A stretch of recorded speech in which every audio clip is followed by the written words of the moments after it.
Moses joining me on the desk for a first look at sports. Now, of course, definitely not what the Bobcats had in mind to start off their new hockey season.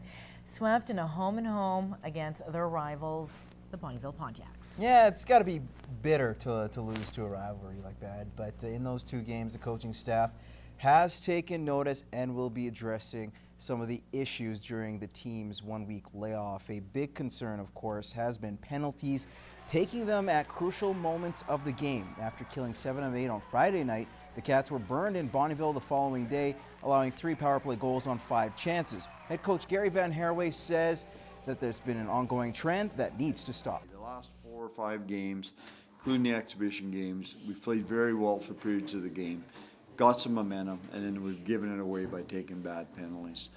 The Cats won't return to game action until Saturday. During the lengthy break, Van Herway hopes they can find an identity.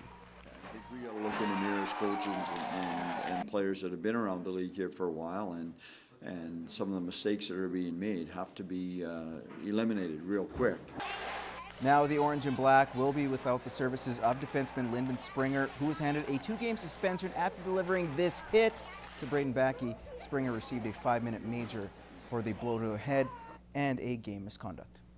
Now to soccer, the Lakeland Rustlers teams kicked off the ACAC regular season with a pair of games over the weekend. On Saturday, the Rustler women drew 3-3 with the Lethbridge Kodiaks, while the men lost a hard-fought battle by a score of 2-1. So yesterday, the two teams were in Medicine Hat in search of their first win. The women fell to the Rattlers 3-0. Of course, the Rattlers women's team very strong in that one, going to 2-0, while the men capture a point with a 1-1 tie. Two local football players have taken the step to further their football careers and their education all at the same time. Kyle Gallagher caught up with the pair over the weekend and has this report. Graduating high school is an interesting time in a person's life. While some head out into the workforce, others choose to continue their education. Two Holy Rosary Raiders know what they'll be doing next, attending the University of Alberta. On Thursday, the U of A Golden Bears football program announced the names of 10 recruits that have signed letters of intent for the 2014 season. Included on that list were Eric Mahe and Donovan Granum. Having them sign with U of A is great. It just it's kind of a reward for them for their hard work.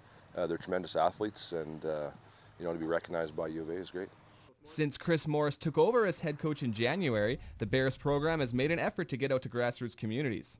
That included hosting camps in Lloydminster over the summer.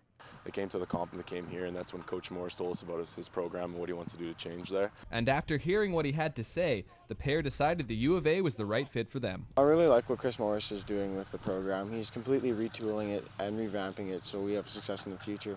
I really like the way he's going to run the program for us. First of all, it's an education program. They really value education there. His main goal is he wants you to graduate, and he wants you to graduate with high marks, and he's going to do everything he can to help us with that. I played professionally for a long time, and through that, I know that the CFL is not going to look after these guys. Even if they're lucky enough to play in that league for a few years, they're still going to need a job, they're still going to need an education, they're still going to need to do something that they love to do with the rest of their lives. Both Granum and Mahe have already looked into the programs that the U of A has to offer. Science, I don't know, I'm pretty good at chem, so I'm going to see what I can do in that. First year, I'm just going to take general studies in science because I'm not really sure what I want to do. I'm probably going to start out with general studies. We'll have about 5 years to get stuff done, and I still have to talk to our career counselors here and decide what I want to do with my future. And the Golden Bears aren't done yet. Don't be surprised if they end up plucking a few more prospects from the Border City talent pool. There's lots of really, really good kids. Even in the Edmonton area, there's still a couple of kids in Lloyd that I'm looking at. That 10 is just the start. There's lots more that we're looking at, and, some will be scholarship guys and some will be developmental guys, but, we'd look to bring in 20 or 30 more. Kyle Gallagher, Newcap Sports. All right, thanks a lot, Kyle, for that one. Well, it was only a matter of time before Mika Kiprusoff played his final game in the NHL. Well, the Flames goaltender made his retirement official today. He spent parts of 3 seasons with San Jose before being dealt to Calgary, where he spent the remainder of his 9 years. The 36-year-old's most memorable moment came in 2004 during a magical Flames run to the Stanley Cup final. Kiprusoff leaves as the Flames' all-time winningest netminder, along with games played and shutouts leader. Now moving on from Calgary to Long Island, the New York Islanders have also made center John Tavares the 14th captain in franchise history. Tavares has led the Islanders in scoring in each of his first 4 years of the league. including 28 goals last season, which included the team's first postseason berth since 2007. The Hart Trophy finalist is under contract through the 2017-18 season after signing a 6-year, $33 million extension back in 2011.